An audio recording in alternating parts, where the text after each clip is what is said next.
people. Okay, so we've started. We're a little bit late. Let's get going. We've got an interesting topic. Is Allah a Zionist?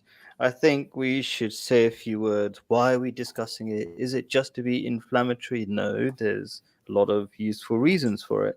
And also, there is reasoning to believe, very strong reasoning to believe that Allah wanted the Jews back in Israel based on verses of the Quran, as you might have seen in the thumbnail. So I'm thinking Claire tries to stop me from being too boring and reading stuff, but this is a very technical discussion. Claire, should I give like a 5-minute version of the whole thing, or how would you like me? How would you like to go about this?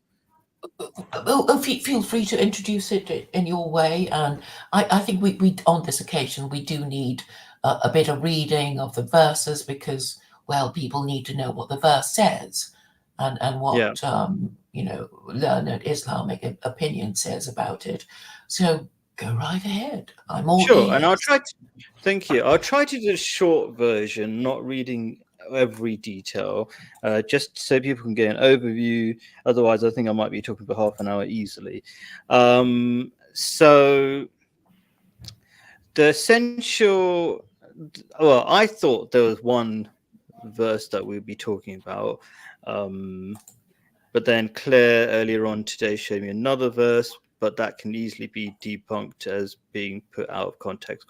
It's really easy to show that's out of context. So this will be the key verse that gives you, and it tells you that God or Allah in the Quran wanted the Jews to come back, but come back to where? Let's get into that really quickly. So the verse of the Quran says, "And after him, we said to the children of Israel," so it's after Moses, as far as I remember, "dwell in the land, and when the time of the promise of the latter days comes, we shall bring you together out of various people back to that land." And the Quran slips in lots of small important things so we can understand what it's trying to say in a few words. So, for example, it said, "we," as in we, God and his angels, I guess, or whatever mechanisms, or it could just be a royal we, But anyway, it's God, and he's saying, "We said to the children of Israel," like, well, the Quran has a lot of evidence and support. It doesn't make you just believe stuff. So where is this evidence? Well, probably in the Bible. That'll be a starting point. And if you look in the Bible, it does talk about a prophecy about Jews returning to the Holy Land. So you've got Ezekiel. So I mean, by the way, all of this document that I'm showing you on the screen is in the description. It's always going to be there. Just click it. It's a Google Doc. Anyway, so that was Quran 17:104 for most people. Okay, but the way I number things is like I'll just say the way I number things is slightly different. I'm not going to go into that. But yeah, just you can just check out the verses of the Quran just by following the links anyway. In short, let me try to give this short version. The Quran is essentially referring to the Bible, and you can see there's a verse, there's section in the Bible, Ezekiel 37:21-25, and say to them, "Thus says the Lord God, behold, I will take the people of Israel from the nations among which they have gone, and will gather them from all sides and bring them to their own land, and I will make them one nation in one land," and blah blah blah, in the mountains of Israel. Okay, so that's that. And most Jews believe this prophecy to be in this life. So why would I say in this life? Why would anybody think it's going to be in the next life? Because the words used can sometimes, the word akhira or latter days can mean the next life. And I'm going to demonstrate as fast as I can why that's not the case here. So I've already demonstrated one thing. The Quran is referring to the Bible, and the Bible makes clear that this is in this life. This prophecy must be in this life. And actually, one of the reasons why this is such an important topic is because we're essentially saying this is the latter days, and a lot of stuff is supposed to be happening in the latter days. You might think the latter days are 1 or 2 days according to kind of common mythology in religion. People haven't really understood it, I would say. But it's just the last, I would say, 7,000 years, last stage in humanity. 7,000 years is not a long time in terms of, the age of the planet. Anyway, so one evidence, just to summarize, is the Bible, which the Quran is referring to, says this is a prophecy for the latter days and it's going to happen. And then you might say, oh, well, according to that, maybe Allah is a Zionist because Allah wants Jews to come back to Israel. So a Zionist is probably a bit more than that. If it was just simply that, I don't think it would be a problem, really. Yeah, but Zionists are usually, let's push, we're Jews and we're better than everybody else, and we have a right to kill everybody else, kind of thing, and remove the Palestinians from their homes, etc., etc. That's a way of looking at Zionism. Another thing we can say is the fact that, so this is an interpretation of the words as a possible interpretation based on the way the words are used in the Quran, right? And so you might say, oh, that's a wrong interpretation. Well, the fact that it's been fulfilled is evidence that it's a correct interpretation. Why would God enable a possible interpretation and then make it come true, because it's quite a hard thing to make true, get all the Jews to come from all over the world back to this particular, the Holy Land. Why would God enable that or allow that if it wasn't a correct interpretation? So that's another evidence that it is a correct interpretation. And then I'm going to try to avoid going into the deep details of the words.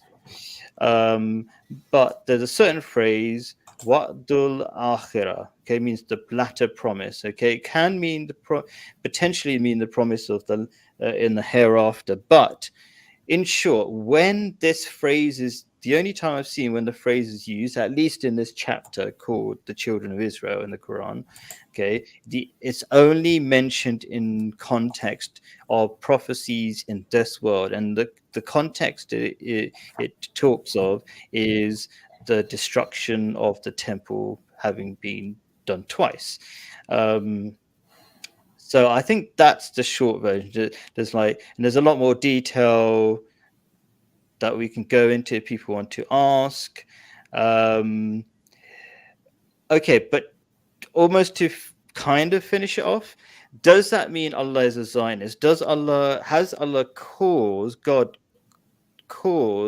the Jews to come back so that they should rule Israel? And that's an assumption that's incorrect, because the Quran, referring to the Bible, the Psalms of David, says no, it's only the righteous will inherit the earth, right?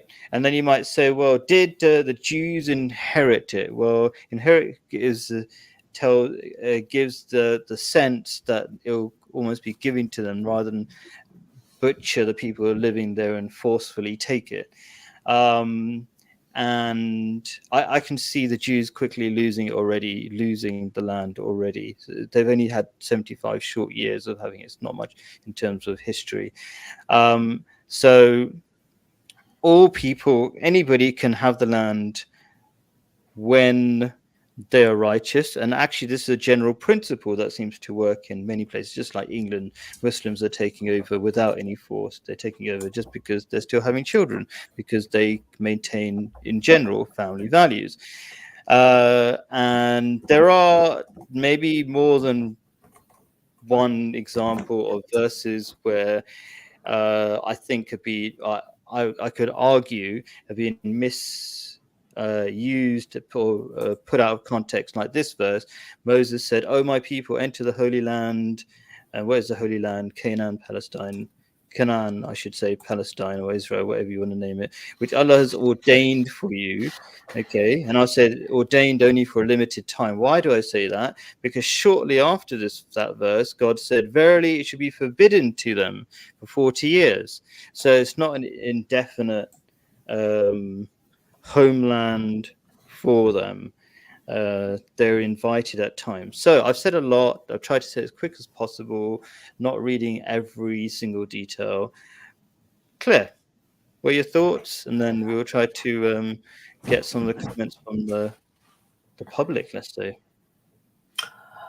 Yes, I see that Sam is here. I will just present my view of the thing rather than respond to yours, because I think that, you know, whether the temple, you know, existed or whatever, it's actually irrelevant. What the verse says, and I will read it for the benefit of people who are uncertain. And we said after Pharaoh to the children of Israel, dwell in the land, and when there comes a promise of the hereafter, we will bring you forth in one gathering. And this seems to me to be quite simple, that the Jews went to the promised land and were meant to dwell there, but they got themselves kicked out because of their internal divisions. And then after that, God will bring them back in a commingled crowd. And it's called, in the Sahih International translation, it says, we will bring you forth in one gathering. But the other translations, it says, we shall bring you as a crowd gathered out of various nations. In the Yusuf Ali, I've just read the Pickthall translation. In the Yusuf Ali translation, it says, we gathered you together in a mingled crowd. And then in Shakir, it says, we will bring you both together in judgment. So, you know, the idea is that it's not just the Jews, it will be Jews and Gentiles, because God divided humanity into Jews and Gentiles. I'll just go through the 7 translations. So the next one is Muhammad Sawa. We would then gather them all together on the day of judgment. And Mohsin Khan says, we shall bring you together as a mixed crowd gathered out of various nations.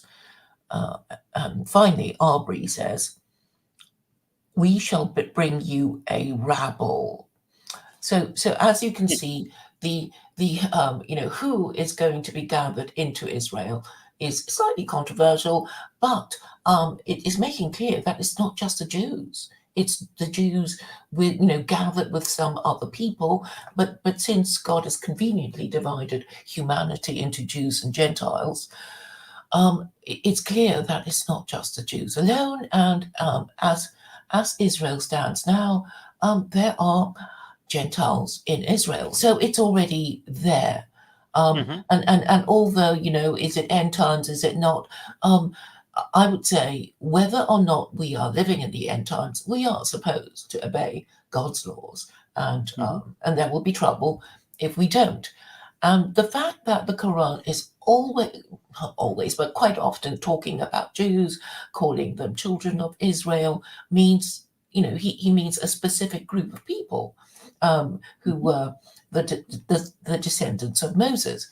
And basically, what I think Muslims expect Jews to do is to say, we agree with you that we don't have a right to our homeland. And I think that must be a bit over-optimistic. Again, I'm not sure if I understood that. The Muslims say, what? Well, a lot of Gentiles equate Zionism with unmitigated evil, don't they? It's just the way they talk about it. It's not just because along with Zionism, unfortunately, is the murder of lots of children and women, whatever. I do understand. I do understand, but because initially the Arabs welcomed the Jews until the killing started happening. Yes, but if you want to reduce it into, its most inoffensive form, Jews are just saying they should have a homeland, and that was how Theodor Herzl started the Zionist movement, and we all know that he was secular, and he was saying, well, we're persecuted everywhere. We should have a homeland, and then after what the Nazis did to Jews, the argument for the Jews having a homeland was undeniable. I mean, you could say that it was what Hitler did to the Jews that gave them their homeland, because the Europeans were guilted into giving them something after the terrible Giving things somebody that else's land, isn't it? Yes. I mean, robbing Peter Yeah, to pay Paul, as they tend to do. But anyway, whatever the rightness or wrongness of it, they are already in occupation in a commingled crowd, because they're Christians and Muslims there too. And and obviously they're not having what is called, in landlord and tenant terms, peaceful enjoyment, because they suffer terrorism, and they're accused of terrorism, and they're not. They wouldn't be able to remain there if it were not for American protection.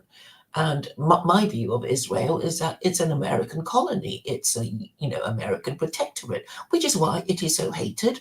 And Iran confirms that by calling Israel Little Satan and America Great Satan. Working hand in glove. I don't think it's much of a secret. Like, it's funded, isn't it, by the Americans entirely, basically.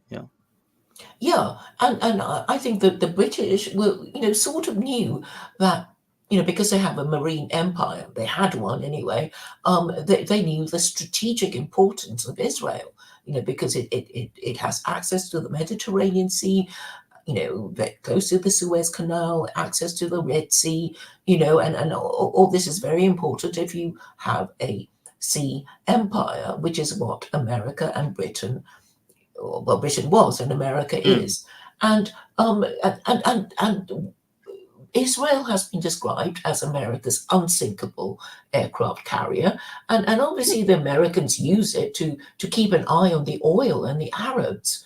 And let's see, where are we going with this? So, okay, we get that Israel is useful for America, at least, and maybe the West, right? But okay, why is this important? It is important to understand the context in which Israel is in the Middle East. So it's also called the Holy Land. But on the other hand, we know that the reason why Arabs hate Israel is because it's a liberal democracy. And when British people ask, MPs, usually MPs, people who are supposed to know about these things, why do we have to support Israel unconditionally? They say in this, airy way that Israel is the only liberal democracy in the Middle East. And it stops at that. It's like, we're not even supposed to ask the next question. Like, how is it good? Because... But it's not a liberal democracy if everybody lives there. Not everybody gets to vote. Not everybody's got equal rights. And it's not really the only... I mean, I'm in Jordan. People get to vote. There is a king, okay? But that king doesn't really exercise his power too much anyway. Only if the MPs are misbehaving, then he just swaps them around or something and fixes that. But there's democracies of different kinds. People do vote, but people, I don't think that's the reason why Muslims don't like it. I don't think that's fair. Well, it's a liberal democracy supported by America, and it's got, gay pride parades. Oh, liberal in the sense that you can be gay. Yeah, Muslims don't like that. That's true. Yeah.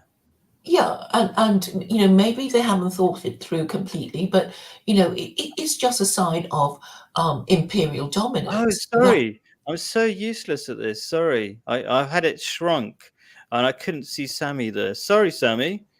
No problem, Khaled. Can you hear me? Can I finish my point? Yeah, go ahead. Sorry, I have breaking news. I'm going to take the conversation to a different Yeah, I know direction. you're going to take it. So before it's all hijacked, I just want to finish my point about why chapter 17, verse 104 is important, because it's like nobody really gets a verse and they don't give a damn. And if you try and talk to Muslims about it, they're going to say like it doesn't matter, it doesn't mean anything. But I'm saying it's clear from that verse that God, Allah, is talking about Jews living in Israel, and but if the Muslim were thinking properly, they would say, well, it doesn't, okay. If Jews live in Israel, how are they supposed to live? And obviously, it should be, under God's laws. And a liberal democracy is not God's laws. But nobody wants to go that step further. And then they don't want to talk about it because they have equated Zionism with unmitigated evil, which arguably it is. I give way. Cool. Sammy, what have you got to say? Welcome. Hey, how you guys doing? I wanted to provide you with a scoop, a breaking news update. It just broke now. Where are you living? I'm in Haifa in Israel. Okay, cool. Yeah. But the headline is Joe Biden just dropped out of the 2024 race. He's endorsing his Kamala Harris as vice president. This is what he said. It has been the greatest honor of my life to serve as the president. He's senile. I'm surprised he managed to do that speech, but yeah. I mean, they were pressing him, and everybody was walking, waiting and bated breath, and here it goes. It happened. He did it. Sure. He resigned. Fine. From the race. Okay. Back to the topic. What do you think? What's your opinion? Well, it's a long drawn out, rather tiresome debate that's been going on for the longest time. Obviously, I was born here in Haifa. My family is from Iraq and from India. My father's from Bombay. Do you know the Ahmadiyya mosque? It's a really beautiful mosque in Haifa. I've seen it. Yeah, I haven't gone in, but I've been. You should. They welcome everybody. There's lots of people, lots of Jews go there. I've seen it. Yeah, I've been to Hebron. I've been to the Tomb of the Patriarchs. So technically, I was in a mosque because they built a mosque over it, and I've seen the mosque there. But I went to pray at the Tomb of the Patriarchs in Hebron, and you guys call it El Khalil. Right? I don't know, actually. I don't know. El Khalil. The Tomb of the Patriarchs, Abraham, Isaac, and Jacob, and everything. Yeah, I was in a taxi just today, and I was like, "No, was that yesterday?" And he goes, "Yeah, I'm from Hebron. Abraham was born there." And it's like, "Oh, I didn't even know that. I did a lot that I don't know." I took a taxi from Amman when I flew to the Seychelles via Qatar Airways, and I flew from Amman to Doha, Qatar, and from there to the Seychelles. And when I came back, there was no transportation from Amman to get back to Israel. So I actually took a taxi from the airport all the way to Bet Shean, from the Jordan Valley. And he took me through the mountains. It was incredible, through the the descent from the mountains down to the Dead Sea from the Jordanian side, and then through the Jordan Valley on the Jordanian side. I was very tanned. I looked very Arab. I was very dark from my trip to the Seychelles. I blended in and I spoke in English. So he probably knew I was Israeli. I gave him a big tip. He was happy. He had a big smile on his face. But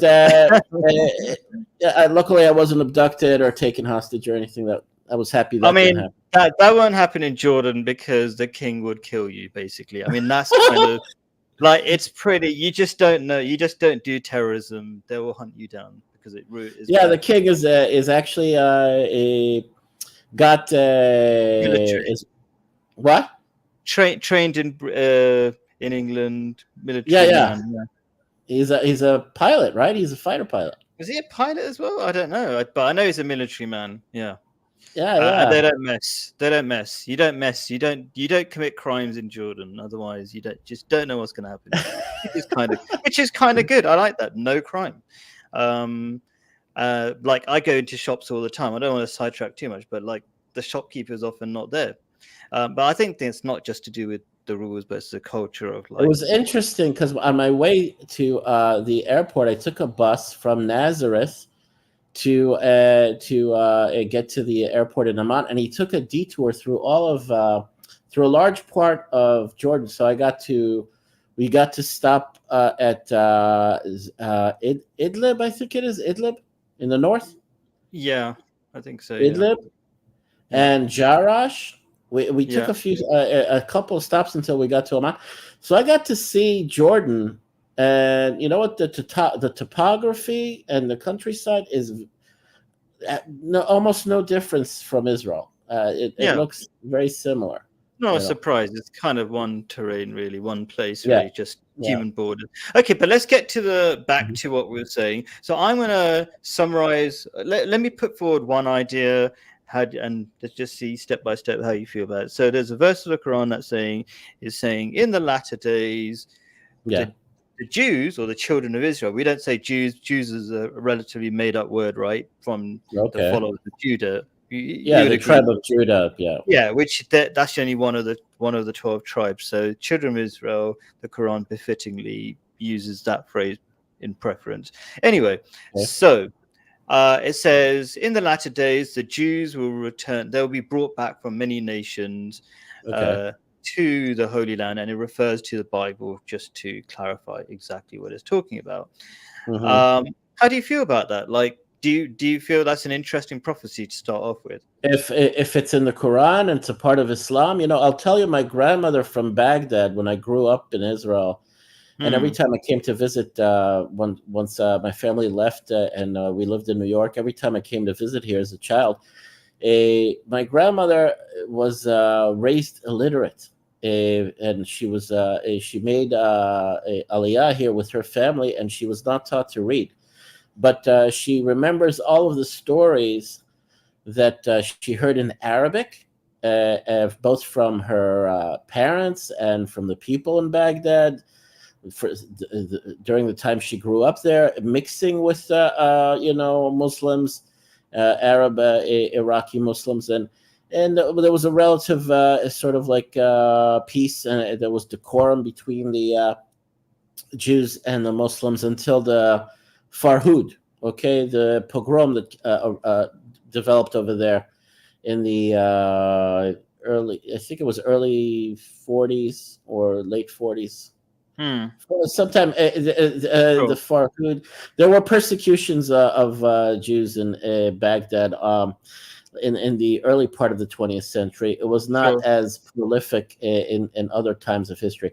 But from her experiences, and again, she was illiterate. She couldn't read, but she remembered everything, all of her experiences with the Muslim Arabs that she grew up with in Iraq, in Baghdad. And she told me these stories. And she said it to me when I was a child. It's written in their book. It's written in the Quran that the Jews will return to the land of Israel. It's written in their Quran that the land of Israel belongs to the children of Israel, to the Jews. So it doesn't quite say that. So that's put it out of context. So the verse of the Quran that says, we have destined, let's say, this land for you. But a few verses later, and this is biblical as well, that you were then forbidden for 40 years. This is like the story around the Exodus. Oh, it's the wandering in the desert. Yeah, it's not like a permanent thing. It's like, this is for you, but then they misbehaved, so it's not for you. Well, because Islam derives a lot of these stories from our holy scriptures. That's a claim, but it corrects the understanding that's lost in translation. We have our take, and you have the Islamic Quranic take on these events. I would say that's an incorrect understanding. Let me explain. So, for example, where in the Bible it talks about Pharaoh at the time of Joseph, the Quran talks about a king, right? So it corrects lots of things. So later on in historically. Does it call Joseph a king? Or does it call the Pharaoh a king? Because Joseph was the vizier. He was like the exactly. right-hand man. What I mean the to say Pharaoh. is that it's inevitable if it's from the same God that the God is not going to start a new story or change history or whatever. It's going to tell whatever is correct. But it doesn't just blatantly copy it; it corrects as well, and it says many things. So I think you can claim that, but I'm just correcting you in my opinion. I'm not going to labor that. Well, you know, I don't want to sound abrasive or hostile or aggressive here, but the Jews don't recognize the authority of Islam or the Koran as having any say in our prophecies of the end times. Well, it's quaint to have these discussions and to debate and to do a religious, a comparative, religious. A literature, and this is your take, this is our take, but just from the get-go, I think one of the things that gets under the skins of Muslims now, especially that the state of Israel was founded and Judaism is the dominant religion in Israel, is that we don't recognize the authority of Islam or the Quran over us. Sure, I'm not expecting you to. Okay, so I mean, what you're kind of saying, and I think this is important because the talks of the live streams we do, we're not just having plain academic discussions, just comparing verses and things like that, right? Like, what's the point? Okay, and there are serious issues in Israel, and there are very simple solutions. Okay, and if you know, for example, something about the Quran, you could go to the people who are causing trouble, let's say Muslims who are actually misbehaving in some ways, and say, this is a solution. Do you not want to follow the Quran? So I'll give you the short solution is be righteous, right? No, we've had sheikhs in Jordan, sheikhs in Saudi Arabia and Arabia, and sheikhs in sheikhs, is that what you're talking about? Sheikhs, like sheikhs. Kings, Sheikhs or tribal chiefs in the city of Jenin, of all places. He came to our a mainstream populist channel, news a channel, dressed in Arab garb, and speaking in Hebrew with a heavy Arabic accent. And some sheikhs. I forget his name, but he was once more of a militant, and after October 7th. And what he saw happening there, what the mutilations and the everything that went against the laws of war according to Islam, in rape and all the, he was totally disgusted with what had happened, and many Muslims were disgusted. I worked with Israeli Muslims. Oh yeah. I don't. The Islam forbids killing non-combatants. Yes. So he took it very hard, and what he said was he called those people heretics in Arabic, kofir. He called them kafir. Sure, it's not our job to. But that's a technical thing. But so what he was saying, in his opinion, he said his family, he's descended from the warriors that fought against the Crusaders and liberated Jerusalem from the Christians for Islam.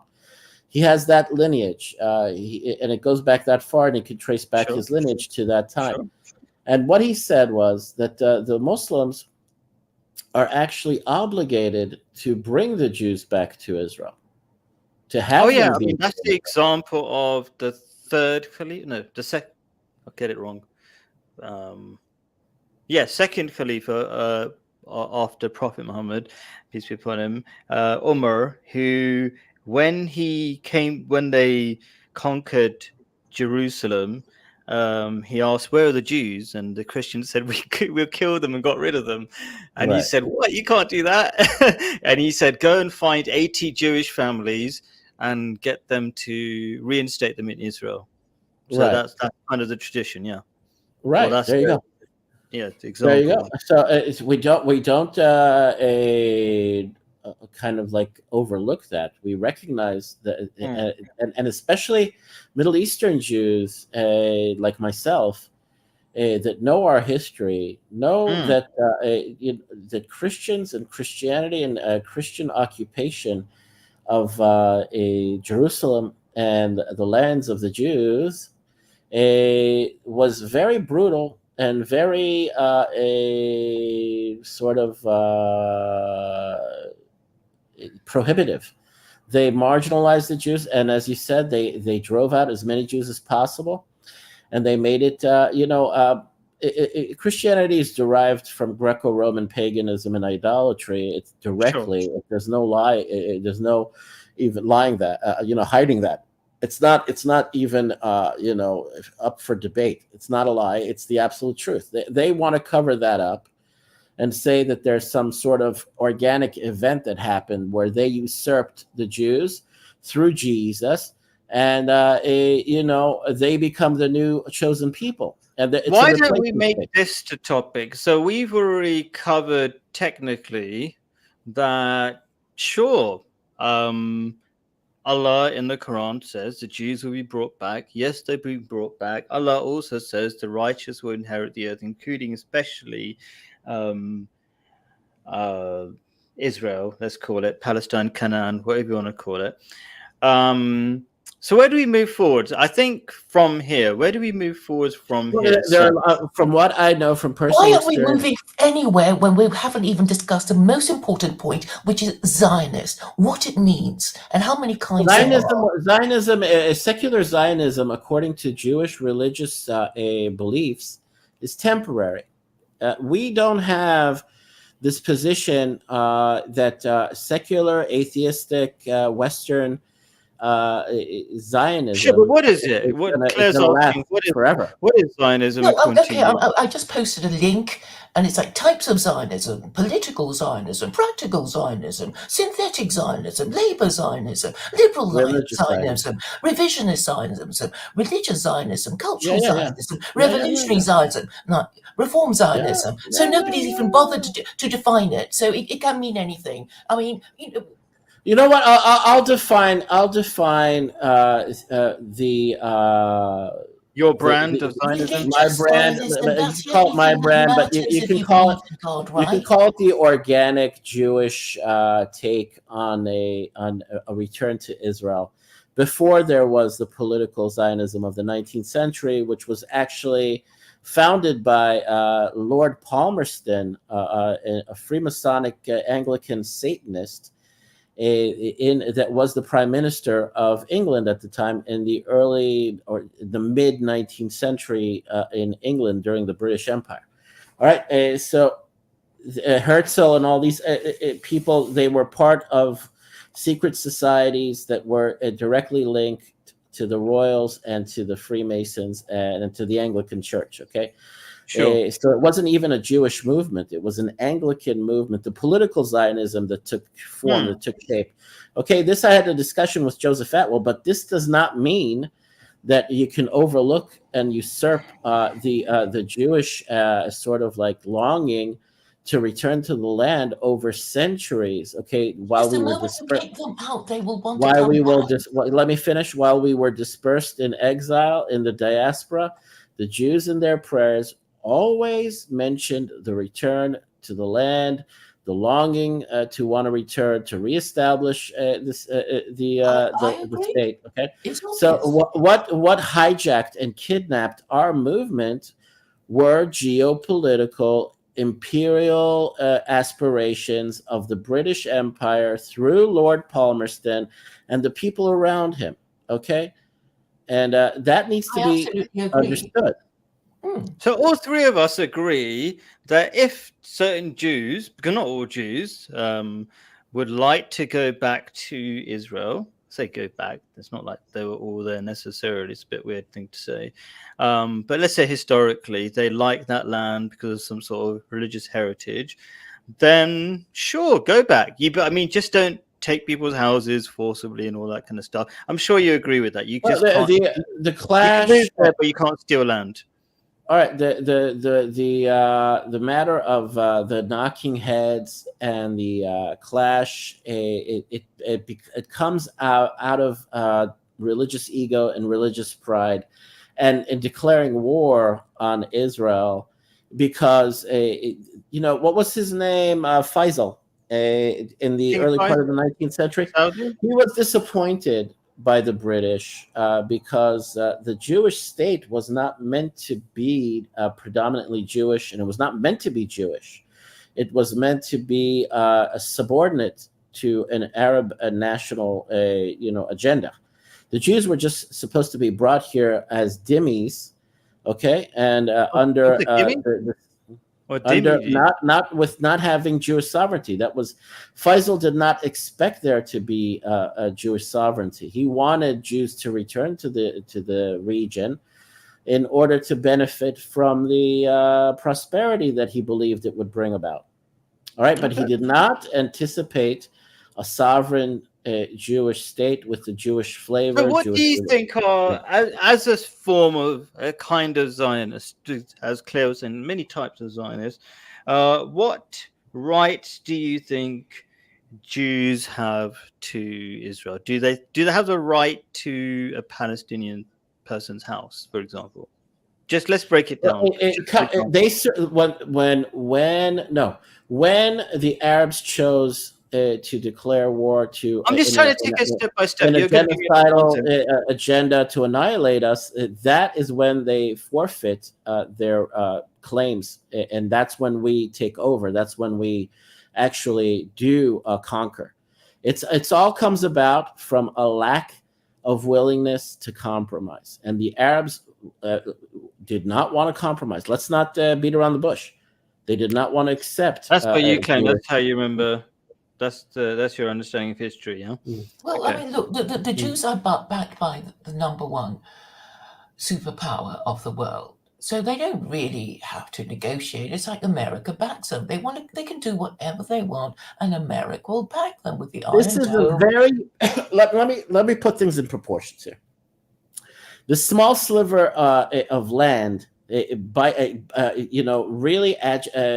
provokes and agitates or irritates the Arab world that has millions and millions of acres of land and nations that are called sovereign Muslim states.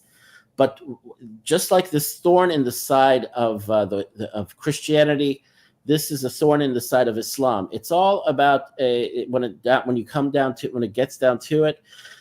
All the arguments and the injustices, the wars, the bloodletting, the feuds, and the bad blood, it can be reduced to something very simple.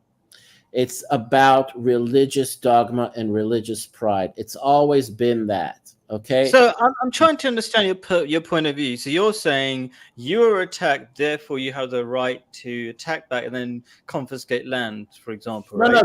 the consequence of the. So let's just say East Jerusalem, where there's no war happening, but yet people are still stealing houses. What's the excuse there? Why are the Zionists stealing houses in that scenario? Stealing or buying? They're not buying. They're forcing Palestinians out of their land. So they're not buying it. You can't buy it if the Palestinians don't want to sell it. If whatever is going on as far as is a Jewish nationalistic, what do you call it? Hyper nationalistic, conquest by any means. Through the law, through judicial processes. You know what? At this point, because of the injustices of the 2,000-year-long exile and the Holocaust, I won't justify this heavy-handed approach to retaking as much of the land. So you don't justify it. That's cool. Somebody's asking, is this guy from Brooklyn? Are you?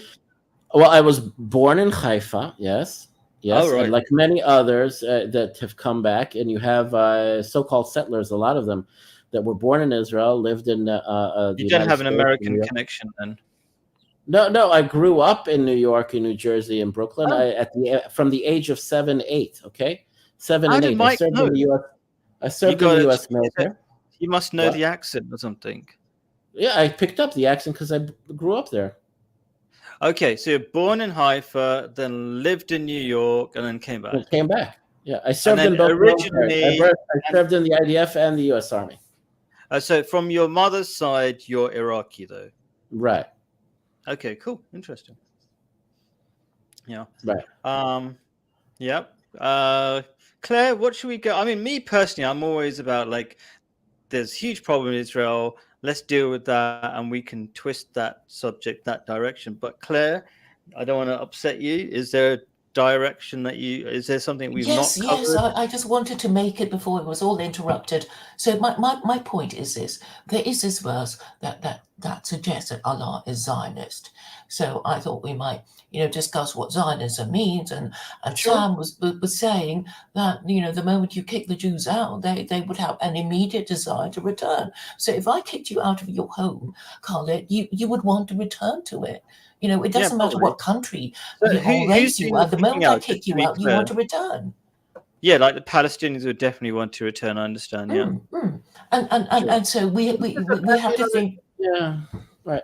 Well, this back and forth about who has the proper claim, who is. I'm trying to give you my view, go ahead. And perhaps I will be allowed to just make it so the Jews think, yeah, we have a right. God gave it to us. Look at the Torah. It defines the boundaries of Israel, and there is a reference to Israel in the Koran.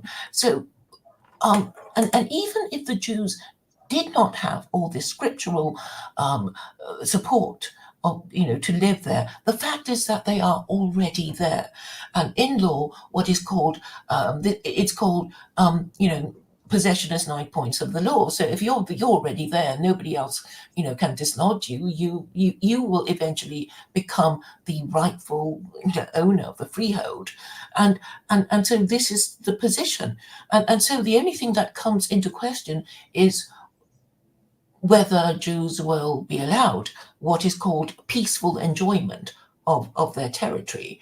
And the answer is no, because, they're not even living according to God's laws.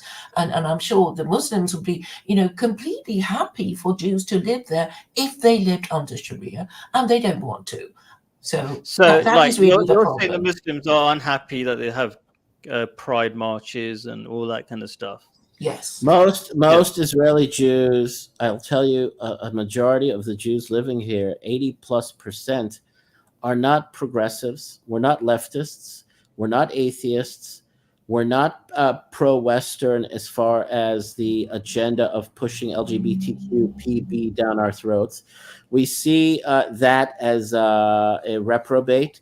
We see that as surrendering our dignity to the Americans and to the Europeans. Okay. It's an elite class of Eurotrash types that are suck-ups. They're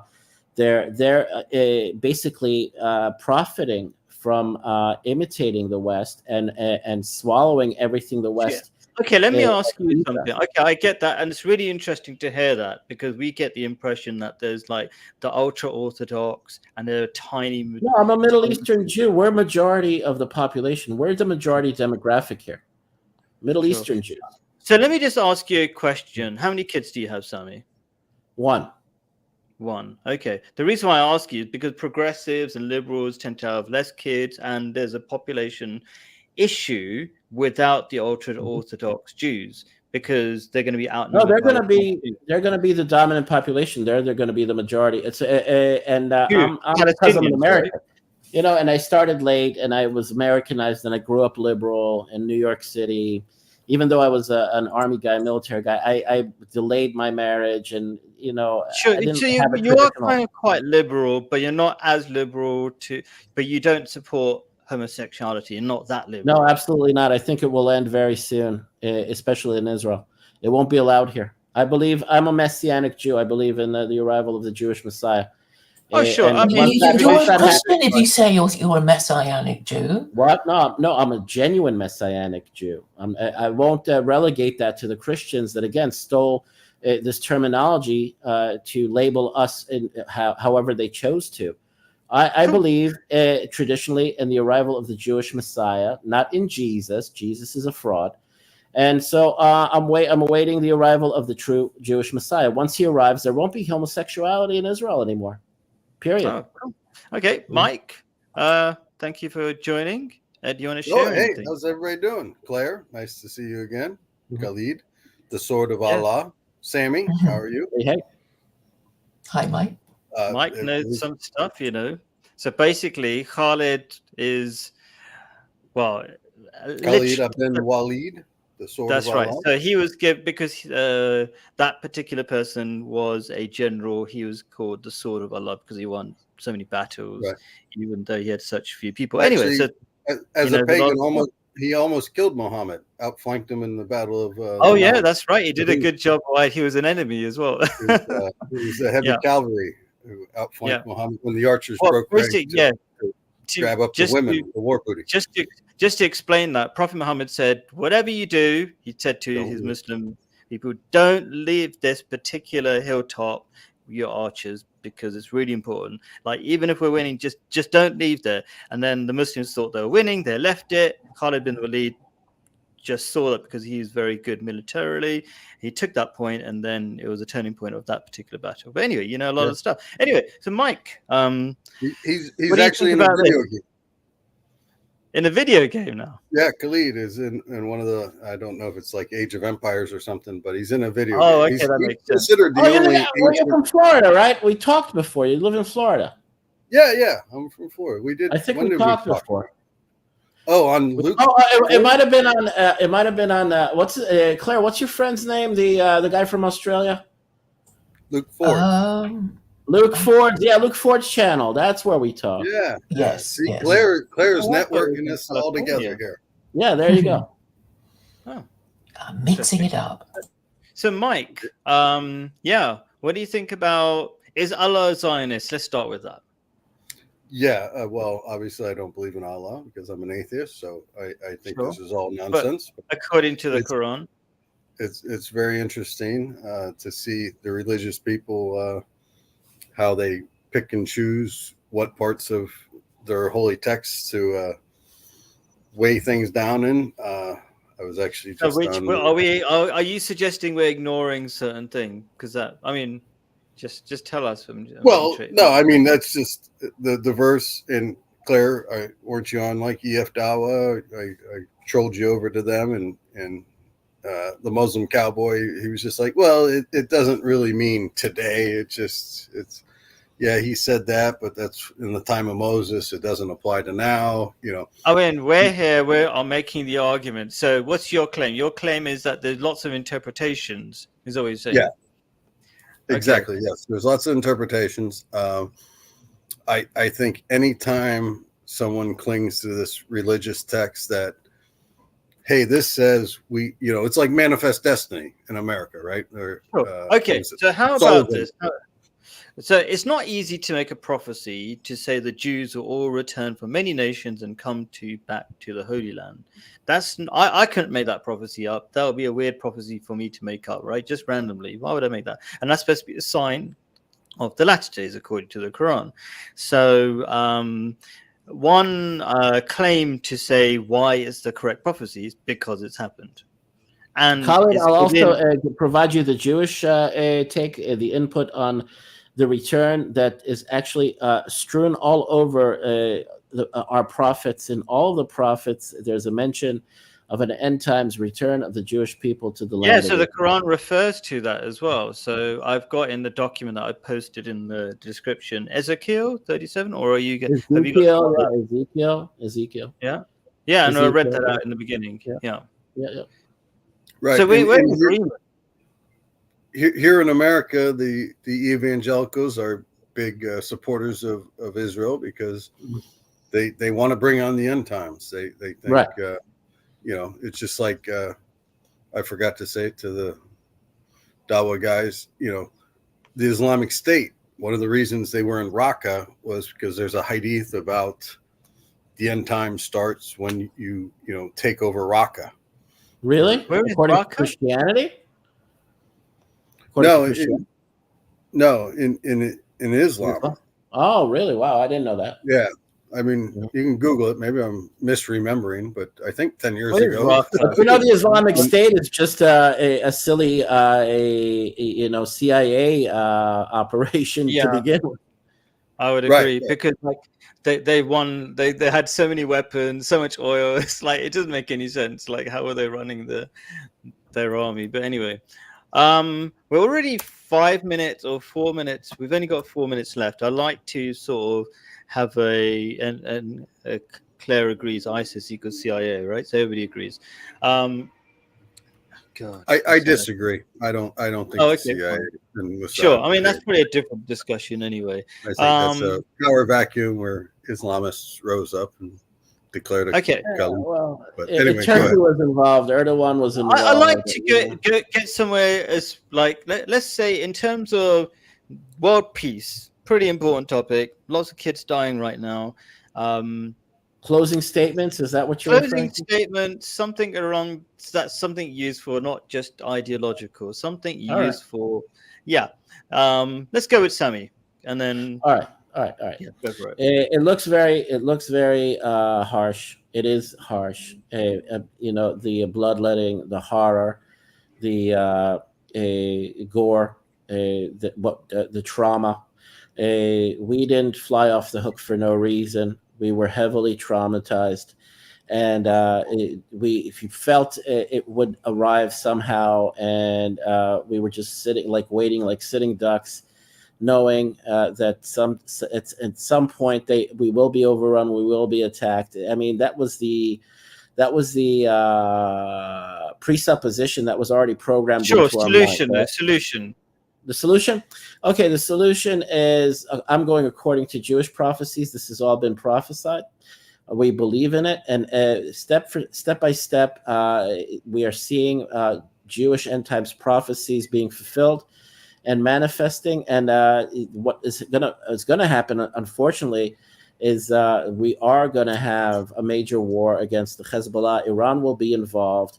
The United States will be dragged in, or it will want to be dragged in. It'll be an excuse and a smokescreen for the economic collapse in the United States, for domestic terrorism, and for the cyber attacks in the United States. But what comes out of this is all the Jews of the United States and Canada, those that are Jews, will be running for their lives, and the end times prophecies of the ingathering of the majority of the Jews of the world will be fulfilled. And once So you're depending on some what? Yeah. What? Go on. Once you have that, you will have. Go on. Finish your sentence, then I'll get your mic. Yep. And once you have that, you will have Jewish, a messianic, a prophecy bringing about world peace. Okay, it's a Jewish Messiah who is not Jesus, not the Christian Jesus or the Muslim Jesus. Jesus is a fraud, an invention of the Greco-Romans and Hellenistic Jews from the 1st and 2nd centuries. Okay, sure.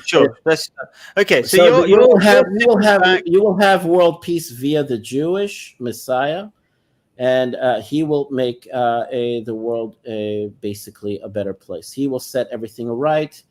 It will be God governing through the Jewish Messiah. That's the hopeful message. There won't be any more deaths, no more wars. Cool. And, so you're going to sit back, wait for that to happen, yeah? Gog and Magog. Gog and Magog is upon us. Gog and Magog is upon us. Who is Gog and Magog? It's not Russia. It's not any Arab country. It's actually the West. It's the Europe and the United States. Gog and Magog. It refers to the haughty, the arrogant, the godless, the people that think that they're above God, that there is no God. Gog means the people of the roof, Gog, okay? And Magog, it's the leader, Gog, and the people of the nations below him, Magog. And who is this? It's the Cabal. It's people like freaking Obama, okay? He's mentioned in Ezekiel. He's quoted in Ezekiel. Let's give Mike a chance. Cool. We got the gist. All right. Yeah, no, that was Mike. fascinating. Obviously, Gog and Magog are mentioned in Ezekiel in the Old Testament, and I thought most of the interpretation is it's not two tribes, it's Gog or Magog lives within the nation of Gog. The leader is Gog, and Magog are the nations. Okay, yeah. Gog is actually a reference to the elite. Let Mike say his bit, because we're just trying to wrap up. Go ahead. Sorry. Okay, yeah, but it's fascinating. You have an end time story that almost aligns with the but Muslim Mike, focus on solution from your an atheist or whatever you want to. Yeah, because do you agree that saving children is important, right? the solution will be, and I'm going to make a prediction, within 5 years, certainly within 10 years, the Gulf states will normalize relations with Israel, and you will have a pretty much what we would consider peace in the Middle East. I think Hamas is on its way out. Even the Gazans are now protesting against Hamas because they're in a bad way, and there will ultimately just be let's make peace, let's everybody get along, let's live our lives. The problem is the religion. Like you guys both on both sides are fanatical about your end times prophecies and these things, and the Muslims say this dunya is not important. We you're kind of death cults to some degree, but most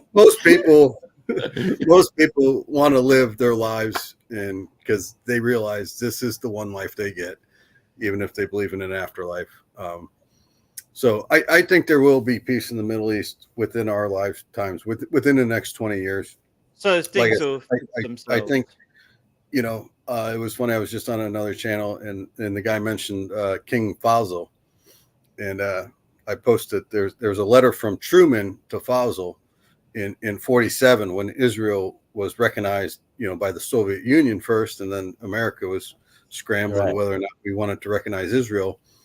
And Faisal wrote back like, "Hey, we'll go back to drinking camel milk and eating honey and living in the desert as Bedouins. We'll turn the spigots off on this oil thing if you recognize Israel." And Truman's like, "Oh, your holiness, blah blah blah." And we recognized Israel, and they didn't turn the spigots off. Obviously, you had the oil crisis in '73 and the Yom Kippur. Let's go to Claire. Your turn.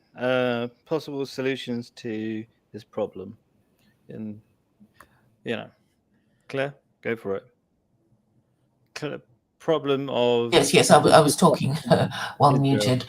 So the solution really is how the Israelis are to live in Israel. And obviously the Muslims want them to live under Sharia, and I suppose if God exists, they would want Jews living in Israel to be maintaining some minimum standard of morality, and be at least satisfying the minimum conditions of the no-hide laws. But I don't think this idea is even in the consciousness of rabbis in Israel. They just don't give a damn. I mean, nobody's using these religious arguments. It's all about, I don't know. I mean, even the Muslims don't, care very much about these religious arguments. That they're using, the Western paradigm of acquiring status through victimhood. So, they keep posting horror videos of, dead children, etc., not really realizing that most Westerners don't give a damn about them. And competing for victimhood with Jews is really not the way to win the argument. But they don't seem to realize or care. And the solution is political and how about how Jews should live in Israel, or Israelis should live in Israel. Okay, all very interesting, different answers. So Sammy said he's waiting for the end times and the Messiah will fix things. By the way, agree, because I believe I'm a follower of the Messiah for the latter days. I'm called an Ahmadi Muslim. Since you're in Haifa, go to the mosque. We see ourselves as a solution. Okay, according to the Quran, just act righteously, be good to each other. It sounds really obvious and airy-fairy, but and righteousness means following the laws of the Quran, which means you can't, as Hamas do sometimes, throw rockets, even though the rockets are useless, at the general population. You can't do that according to the teachings of the Quran. And so what Ahmadi Muslims do, which is really effective, we live in Haifa and different parts of Israel, no problems, right? Is we never throw rocks at anybody. We live peacefully, and what the Messiah that we follow essentially teaches is essentially love for all and hatred for none. So if you have endless hate, you always have reasons to fight and not build bridges. What we do is we're on Israeli news, I just saw the other day, and Jewish people love us, we're connecting, and then you just stop having fights. But if What you brand have of Islam is it that you? What's the brand of Islam that you? Ahmadiyya Muslims, just go to that mosque. You said Ahmadiyya. you know it. Yeah, I'll just spell it in the chat. They're considered heretics by the Sunnis. It's just, yeah, that's fine. That's fine. Yeah. So was Jesus. It's Mirza Gulman Ahmadi. So can you see on the chat, Sammy, on the bottom? No. You can't see in the live chat? Not the private chat, the live chat. I didn't. Well, I closed the window for the. I put it on the screen. Oh, there it is. Okay, I see it. Ahmadiyya. Right? Yeah. Just check out. Just do Ahmadiyya Muslim Haifa or something like that, right? We have that. You know what you remind me of a little bit is the Baha'i from the Persian Baha'i. We have the most prominent feature of Haifa. We have loads of rabbis coming into the mosque, so you can just say, I want to learn about what you Ahmadiyya believe and things like that. And the Baha'i religion from Iran and from Persia that's derived from Zoroastrianism. I mean, it sounds a little bit like what you're proposing in your version of Islam. Ahmadiyya, right. I mean, yeah. Well, I mean, it does. What do you call the whirling dervishes in Turkey? What kind of version of Islam is that? Sufis. Sufi. Is that all? It's also more of a pacifist. You could say we've got an element of that. We're not mystical. We don't spin around. We don't add things, but we are highly spiritual. And we refer to the Quran, and the Quran says you can't throw rocks at random people. You can't. And if you do engage in war properly, according to the rules, you'll win, as the Muslims did in the past, right? But they're not engaging properly. Can I just say real quick, Sammy, do you know there's a Jewish guy who's actually a dervish? Really? Yeah, an Orthodox Jew that they let in to be a dervish. Well, wait, there's a lot of diffusion and mingling and ideas and all this. Haifa is very much like this. It's a very multi-culti city where we live in. Yeah, sure. The Baha'i are kind of like a mishmash religion. Yeah, where I meet them all the time. I think somebody said that the Palestinians don't like Hamas. There's a lot of truth in that. So there's a guy, you probably know him, Sammy, and maybe some others of you. There's the Ask Project. I think he's an American, and he asks difficult questions of both Palestinians and Israelis. Do you know the project that I'm talking about? Not familiar, not very familiar. I've run into a lot of people that are vehemently against the barbarism of Hamas that are Muslims. Sure, because people are literally scared. I work with, they said, we are extremely ashamed of what they did, and they don't represent us. Sure. Yeah. Oh, that's great. Yeah, there you go. You don't hear a lot of these things on the news, right? Somehow something happened to Claire. But anyway, the point is that, even in those videos, people are scared to speak out against Hamas. So they murdered Bedouin Muslim Israelis. They made them recite Quranic verses, and if they didn't recite them properly, they shot them in the head. They filmed it too in southern Israel. They killed Israeli Muslims that they resented for living. I'm not saying that some people might get the wrong idea that I'm supporting Israel and their behavior of killing thousands of innocent women and children and men as well. I'm not saying that, but what it is, if the Palestinians behaved like Ahmadi Muslims, it would be very hard to hate us and start that war. Do you know what I mean? It all comes down to religious pride and duplicity and two-faced behavior. It's like most of those people that they murdered and butchered and raped were peacenik leftists that actually were activists that were pro-Palestinian. Sure. That's what really gets under our skin. That's what really bothers us. The two-faced duplicity. Can you do me a favor? Because we do want to make progress, and it's really good talking to you, Sammy. Could you do me a favor? One, just search Ahmadiyya Muslim in Haifa, We have loads of rabbis coming into the mosque, loads of peace events all the time. And we were on the news again, like we've got an Amir, right? We're all very organized, right? Back on many times on Israeli news, right? And there's a lot of understanding, right? There's a lot of understanding. We build bridges so quickly, right? I'm a descendant of Iraqi Jews that lived in Arabia, in Iraq, with Muslims for as long as there has been Islam and prior to Islam. All right. So you can see that peace is definitely possible, right? And it's a shame the situation today, right? It will be resolved there, Khalid. But you believe in what you believe in. I don't. My version of the Messiah is not. Let me just ask you. You say it won't be resolved easy. Okay, I can see. Maybe I'm looking at the news and something of the news is incorrect, but I can see Israel falling apart really quickly. Their population, you're not reproducing enough, except for the ultra orthodox, and the ultra orthodox are only able to make all those babies because they don't have to work. They just have to read the Torah and then go and make babies. Right? The current, but the current,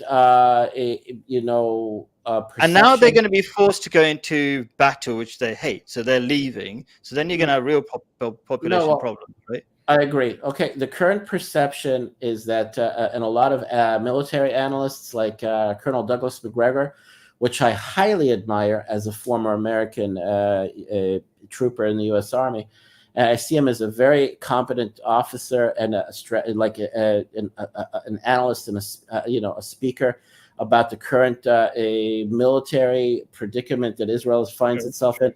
You have Scott Ritter and but these people, Scott Ritter and and sometimes MacGregor are work to demoralize Israel in order to kind of like stop us in our tracks or to have us retreat and to have us diffused.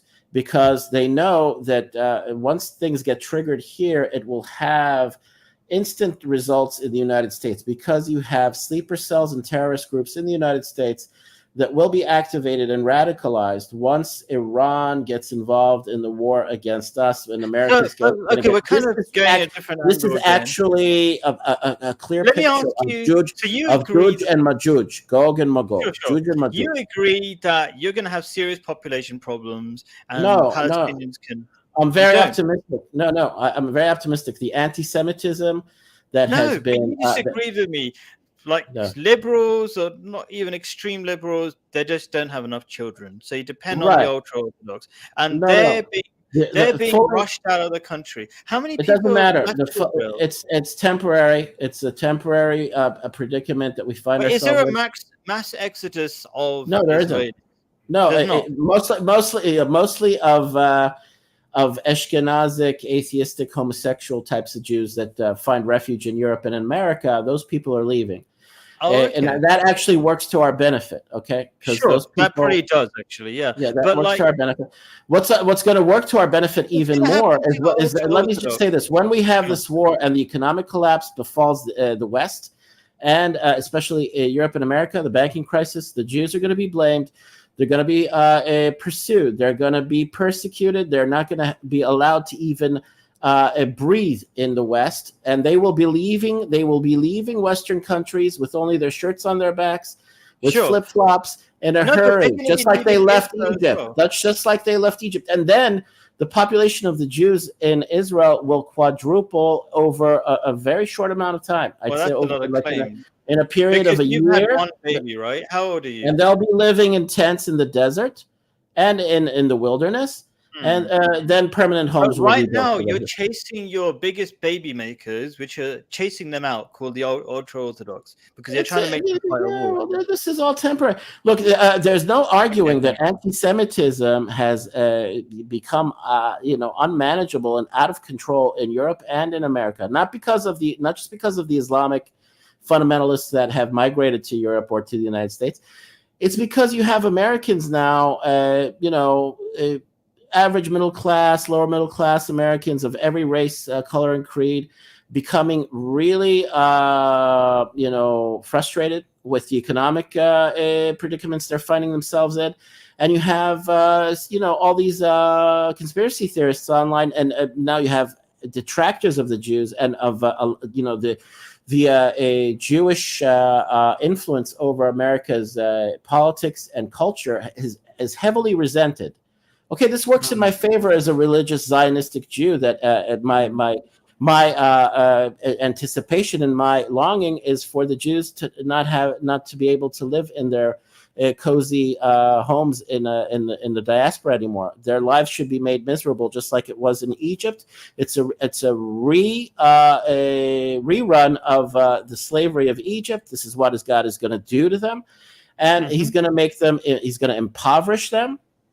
And then he's going to make them so hated that they won't be able to live amongst the Gentiles. I mean, I would agree with you that if you just steal people's land and give them free places to live, Jews I'm talking about, they're going to be pretty lazy and pathetic, and they're not going to be very good for society, and they're not going to help build Israel. Like if you're living on freebie. This means Messiah. The Messiah takes care of business. God is ruling through the Messiah. He's going to provide, just like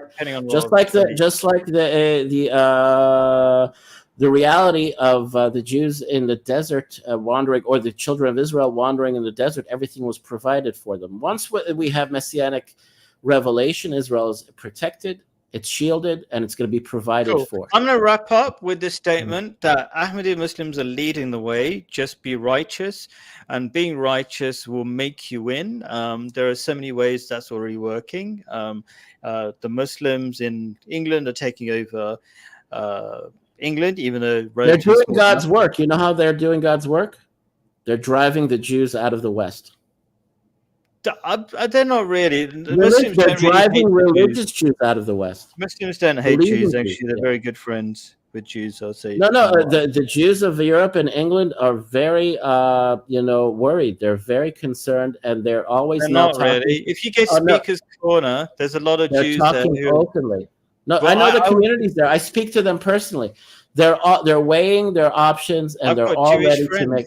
To come back to Israel. I mean, that's on the surface, Khalid, but they've seen what the radical Islamic fundamentalists are capable of, and they're fearful that they can be done to them in Europe and in England and the United States, and it will be done. And October 7th will occur on a grand scale in the United States. And then the Jews will be running for their lives, and Israel will be filled with Jews. I think you depend on that.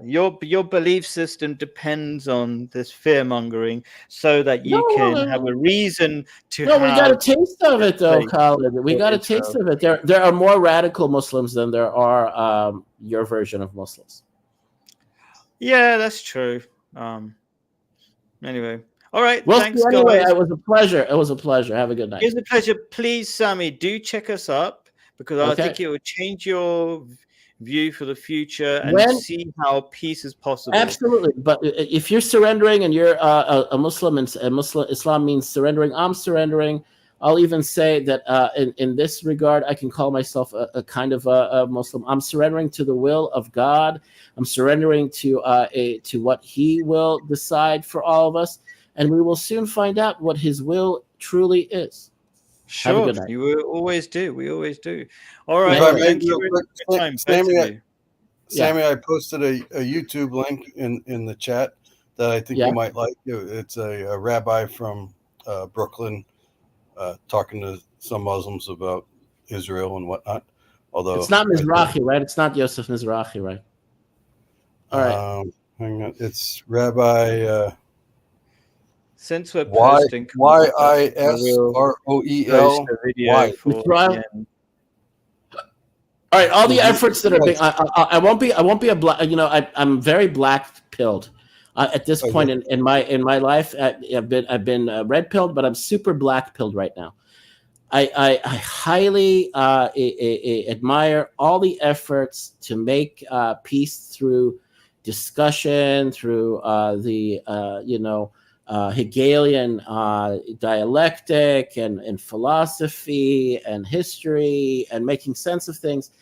But at the end of the day, it's just what I said. I am surrendering to God's will, and I have my faith and I have my belief. and I have my version of end times according to Jewish eschatology. That's what I'm holding on to. And I have full faith and confidence that the Jews will be forced back by the hand of God to the land of Israel very soon. Sammy, very soon. When you watch this video back in the live chat, I've posted a video about Ahmadiyya and Haifa, some mosque right in your area. Do check it out. I think you'll love it.